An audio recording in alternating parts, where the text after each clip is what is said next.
جنوبی ایشیا میں واقع ایک ملک جسے دنیا اکثر غلط سمجھتی ہے، لیکن حقیقت میں پاکستان صرف ایک ملک نہیں، یہ ثقافتوں، زبانوں اور کہانیوں کا ایک حسین امتزاج ہے۔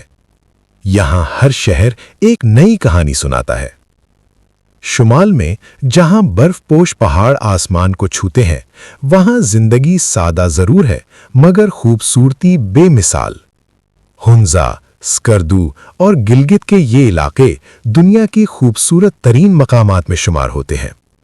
یہاں کے لوگ کم وسائل کے باوجود خوشیوں سے بھرپور زندگی گزارتے ہیں۔ پاکستان کا اصل چہرہ اس کے دیہات میں چھپا ہے، جہاں آج بھی لوگ سادہ زندگی کو ترجیح دیتے ہیں۔ مٹی کے گھر، کھیت کھلیان اور دلوں میں بسنے والی سچائی۔ یہاں رشتے مفاد سے نہیں، محبت سے بنتے ہیں۔ دوسری طرف بڑے شہر، جہاں زندگی تیز رفتار ہے اور ہر کوئی اپنے خوابوں کے پیچھے بھاگ رہا ہے۔ کراچی کی ہلچل، لاہور کی رونق اور اسلام آباد کی خاموش خوبصورتی، یہ سب مل کر ایک نیا پاکستان بناتے ہیں۔ پاکستان کی سب سے بڑی پہچان اس کے لوگ ہے۔ یہاں اگر آپ کسی کے گھر جائیں تو وہ آپ کو مہمان نہیں، اپنا سمجھتے ہیں۔ چائے کا ایک کپ اور دل سے نکلی ہوئی مسکراہٹ، یہی ہے پاکستان کی اصل پہچان۔ لیکن ہر کہانی کے دو رخ ہوتے ہیں۔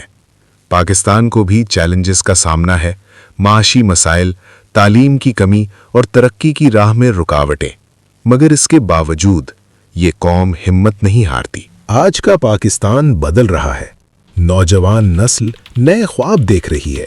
ٹیکنالوجی، تعلیم اور محنت کے ذریعے یہ ملک آگے بڑھ رہا ہے، شاید آہستہ مگر یقینی طور پر۔ یہ ہے پاکستان، خوبصورتی، مشکلات اور امید کا ایک حسین امتزاج۔ ایک ایسا ملک جسے صرف دیکھنے کی نہیں، سمجھنے کی ضرورت ہے، کیونکہ اصل پاکستان ابھی بھی دنیا سے چھپا ہوا ہے۔